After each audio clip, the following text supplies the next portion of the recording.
హల్లెలూయా. మరి వాక్యాన్ని చదువుకుని అపోస్తలుల కార్యాలు 23వ అధ్యాయం 1వ వాక్యం.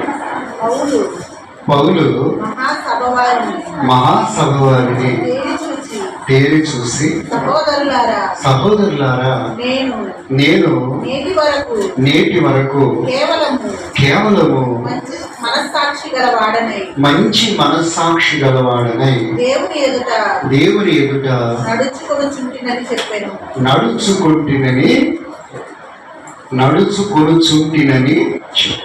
దేవుని స్తోత్రం. హల్లెలూయా. ఈరోజు ఓ ప్రశస్తమైన పాఠాన్ని నేర్చుకున్నాం.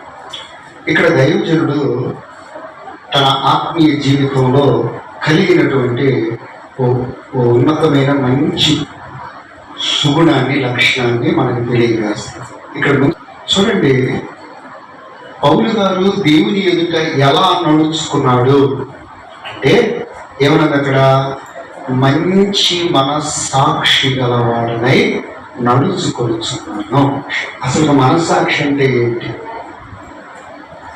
మనస్సాక్షి అంటే ఒక మాటలో చెప్పుకోవాలంటే దేవుని ప్రతినిధి.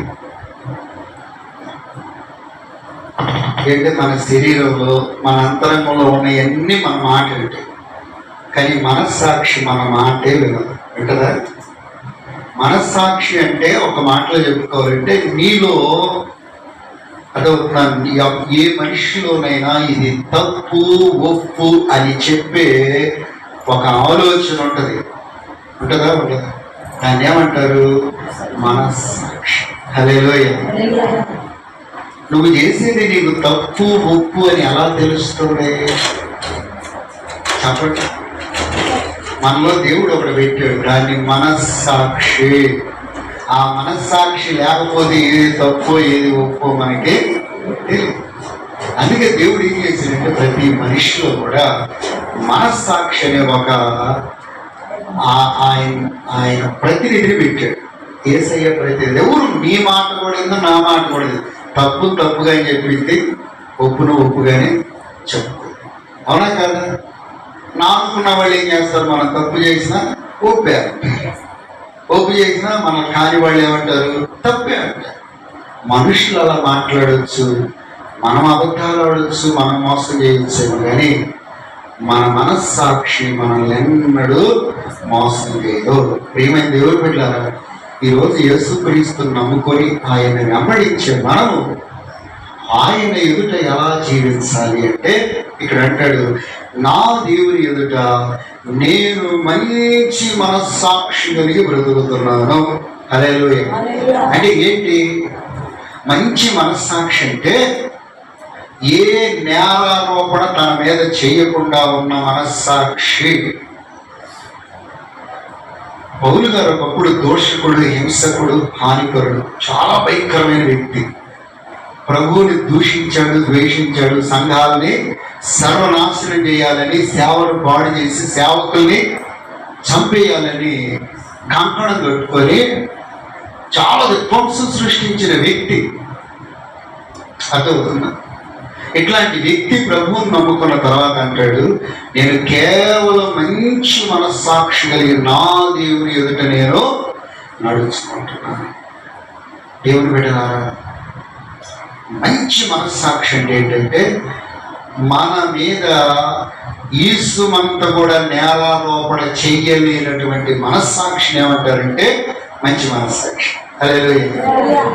ఈరోజు నిన్ను నువ్వు పరిశీలించుకో. నీ మనస్సాక్షి నీ జీవితం మీద నేరారోపణ చేసేదిగా ఉందా? ఏ నేరము మోపలేని స్థితిలో ఉందా? నీ మనస్సాక్షి కనుక నీ మీద ఎంత కూడా నేరారోపణ చేయకపోతే నీకున్నది మంచి మనస్సాక్షి. అట్లా కాకుండా నీ మనస్సాక్షి నీ మీద గనక నేరారోపణ చేసే స్థితిలో గనక నీవు ఉంటే ఇంకా నీవు దేవుని ఎదుట మంచి మనస్సాక్షి కలిగి బ్రతకట్లేదు. అర్థమైందని చెప్పిన మాట అర్థమైందా? అర్థమైందా? ఒకసారి కూడా మేము చేసుకుంటాం దేవుడు కదా. ఇప్పుడు మీ మనస్సాక్షి అనేది అడగండి. మనస్సాక్షి, నా మీద నువ్వు నేరారోపణ చేసేదానికి ఉన్నావా, చేయదానికి ఉన్నావా? ఒకసారి కలుగుతాడు. తప్పేలేదు తప్పేలేదు తప్పేలేదు. చూడండి, మన మనస్సాక్షి మన మీద ఎన్ని నేరాలు మోపుతుందా మారట్లేదు, మోపలేదు. మనలో ఎన్ని బలహీనతలు ఉన్నాయి దేవునికి విరోధంగా, మనలో ఎన్ని తప్పులు ఉన్నాయి దేవునికి విరోధంగా, దేవుడు చేయకూడనివి అన్నవి ఎన్ని చేస్తా ఉన్నామా. ఇంకొక మాట కూడా చెప్తాను. కొంతమందిలోనంట చదవండి, తిమోతికి రాసిన మొదటి పత్రిక 4వ అధ్యాయం 3వ వాక్యం. అబద్ధికులు వాత వేయబడిన మనస్సాక్షి గలవారే వివాహం నిషేధించచ్చు. చూడండి, ఇక్కడేమనుంది? వాత వేయబడిన. ఇందాకేమని చెప్పాడు పౌలు గారు? నేను కేవలము మంచి మనస్సాక్షి కలిగి నా దేవుని ఎదుట నడుచు. ఇక్కడ ఏమనుంది? కొంతమందిలోనంట ఏమన్నాడు? కొందరు అబద్ధికులలోనంట వాత వేయబడిన మనస్సాక్షి. దీని అర్థం ఏంటంటే మనస్సాక్షి చచ్చిపోయింది. కొంతమంది మనస్సాక్షి చంపుకుంటారు, కొంతమంది మనస్సాక్షి వాత వేయబడి ఉంటుంది. అంటే పని చేయని స్థితిలోనికి వెళ్ళిపోతుంది. ఎప్పుడు మనస్సాక్షి చచ్చిపోద్దంటే ఆ మనస్సాక్షి ఎంత చెప్పినా వినకుండా వినకుండా వినకుండా పాపం చేసుకుంటూ చేసుకుంటూ చేసుకుంటూ చేసుకుంటూ వెళ్ళిపోతే ఒకరోజు ఆ మనస్సాక్షి నీలో పని చేయటం మానేస్తుంది. అది చచ్చిన స్థితికి వెళ్తుంది. దాన్ని ఏమంటాడంటే వాత వేయబడిన మనస్సాక్షి. ఈరోజు నేను ఒక మాట అడుగుతా, నీలో మనస్సాక్షి పనిచేస్తుందా, పని చేయట్లేదు? ఆలోచించే ఒకసారి. నీలో మనస్సాక్షి అనేది ఒకటి ఉంది కదా, పని చేస్తేనేమో బతికేవాలంట. అంటే ఏది తప్పో ఏది ఒప్పో చెబుతూ ఉందనుకో, ఇంకా నీలో మనస్సాక్షి బతికేవు. ఏది తప్పో ఏది ఒప్పో చెప్పకుండా నీ మనస్సాక్షి ఉందనుకో, నువ్వు ఏది చేసినా కానీ మనస్సాక్షి మౌనం ఉందనుకో, నీలో మనస్సాక్షి వాత వేయబడింది, చచ్చిన స్థితిలోకి వెళితే. మనస్సాక్షి వాత వేయబడి చచ్చిన స్థితిలోకి వెళితే ఆ మనిషి ఏం చేస్తున్నాడు ఆ మనిషికి అర్థం కాదు. చేసే ప్రతిదీ కరెక్టే అనిపిస్తుంది. తప్పు చేసినా కరెక్టే అనిపిస్తుంది, మంచి చేసినా కరెక్టే.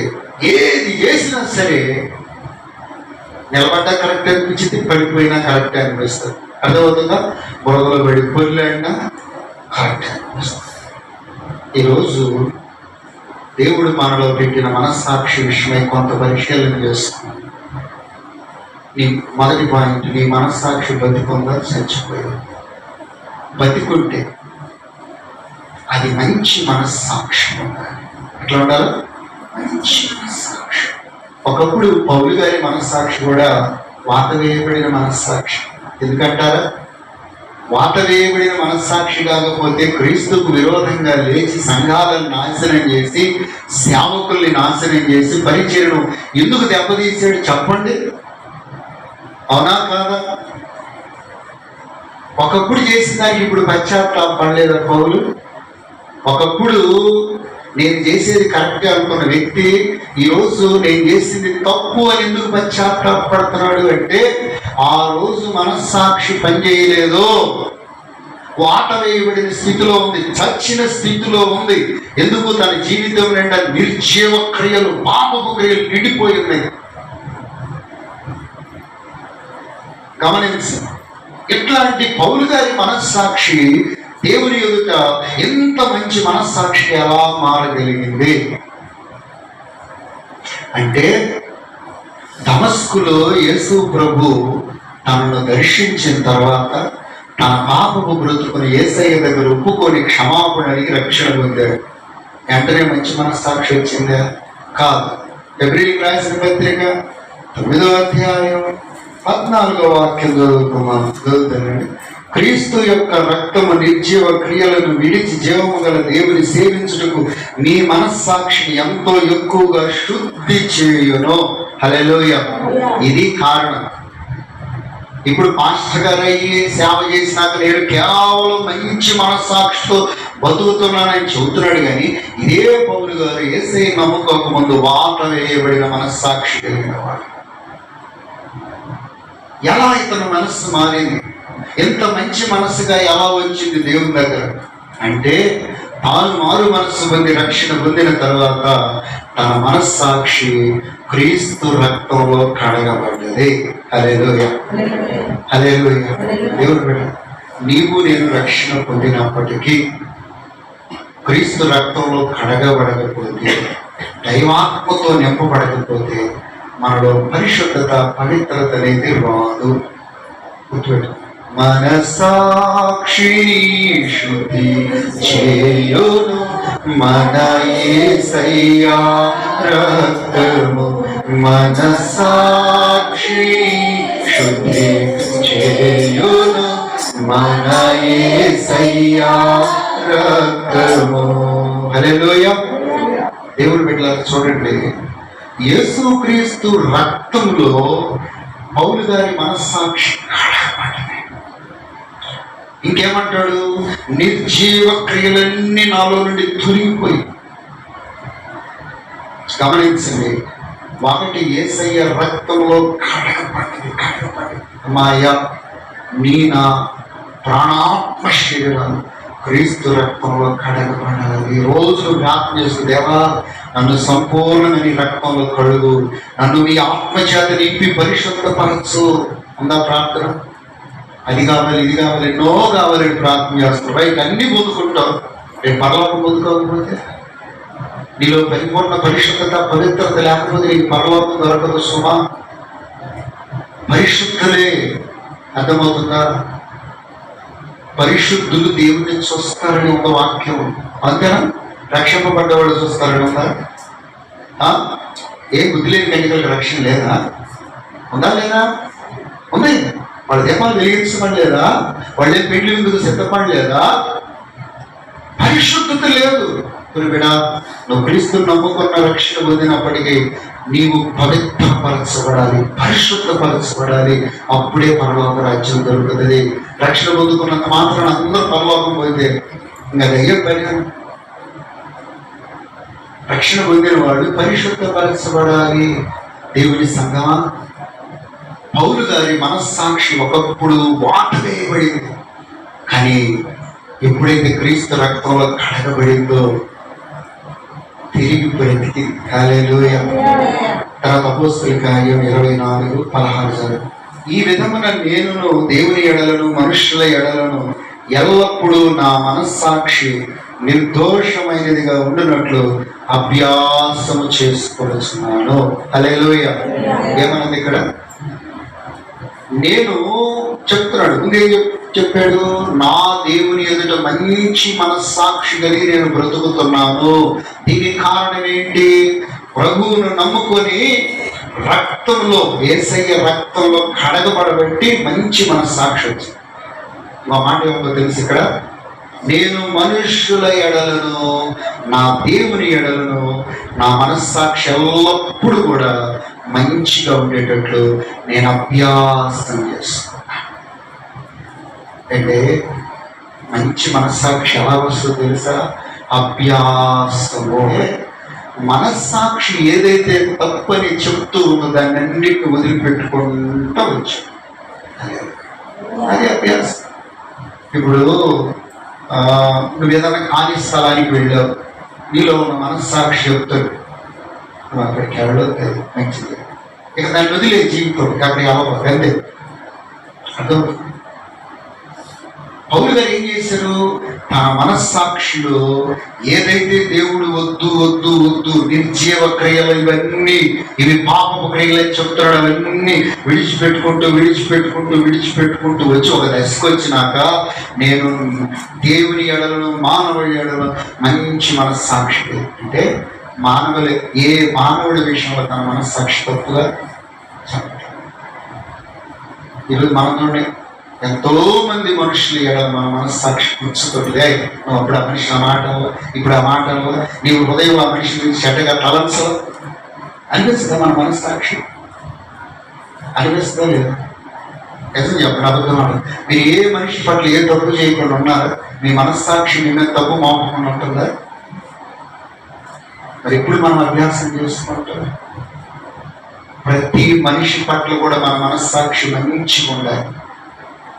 ఏ మనిషి విషయంలోనైనా మన మనస్సాక్షి మన మీద తప్పు మోపకూడదు.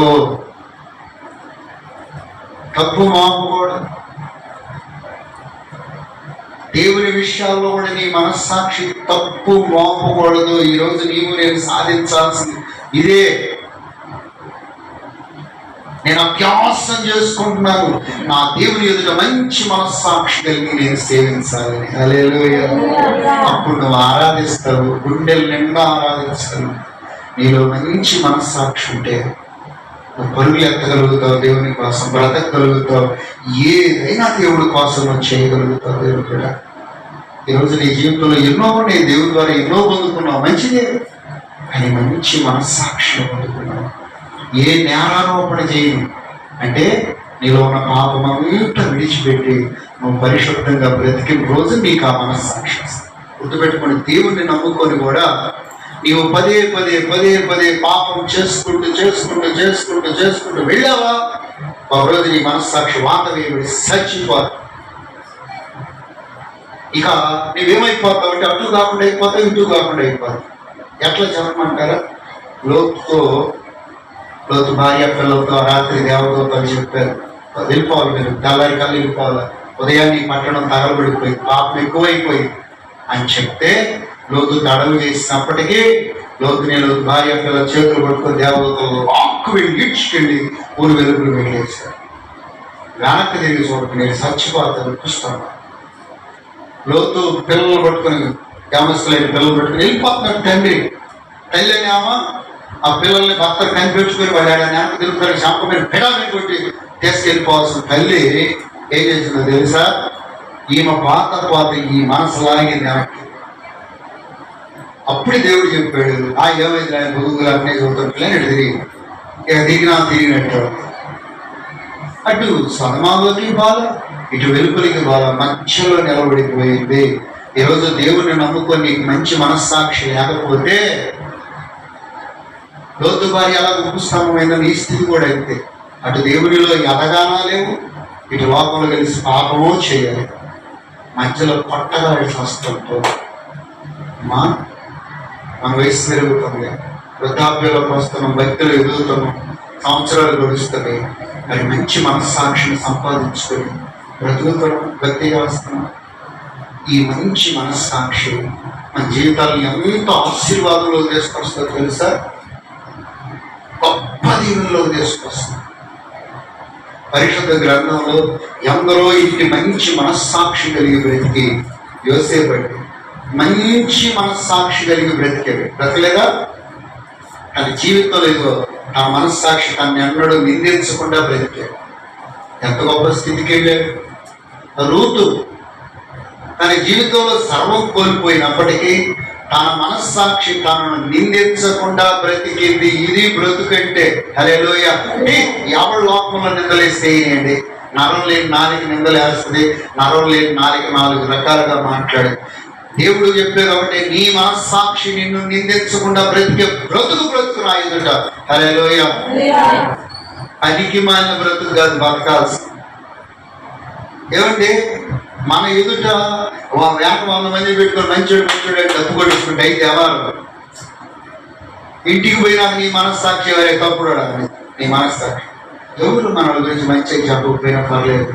అందరూ మన మీద నిందలేసినా, కట్టుకున్న వాళ్ళు నిందలేయచ్చు, కన్నోళ్ళు నిందలేయచ్చు, కడుపును పుట్టినోళ్ళు నిందలేయచ్చు, సంఘం నిందలేయచ్చు, సేవకులు నిందలేయచ్చు, సమాజం నిందలేయచ్చు. ఎంతమంది నిందలేసినా నీ మనస్సాక్షి మంచిగా బ్రతికితే అది చాలు. హల్లెలూయా. పౌలు గారి మనకు రాలేదా నిందలు? రాలేదా? ఏ ప్రాంతానికి రాళ్ళతో పెట్టారు, సంపాదన చేశారు. ఒరే నువ్వు మొత్తం విరోధివిరా అన్నారు, అది అన్నారు, ఇది అన్నారు. కానీ చివరికి అంటాడు, నేను నా దేవుని ఎదుట మంచి మనస్సాక్షి కలిగిన బ్రతుకుతున్నాను. హల్లెలూయా. ఏమి జీవితం అంటే ఏమి బ్రతికండి. ఎవరు ఎన్నైతే ఉంది దేవుని బిడ్డలారా. ఈరోజు నీ భక్తి జీవితంలో ఎవరు ఎన్నైనా నీ దేవుని ఎదుట నువ్వు మంచి మనస్సాక్షి కలిగి బ్రతకాలంటే ఏంటి? నీ మనస్సాక్షి నీ మీద నేరారోపణ చేయడం భక్తి. దేవుడి మాటలు చేయండి.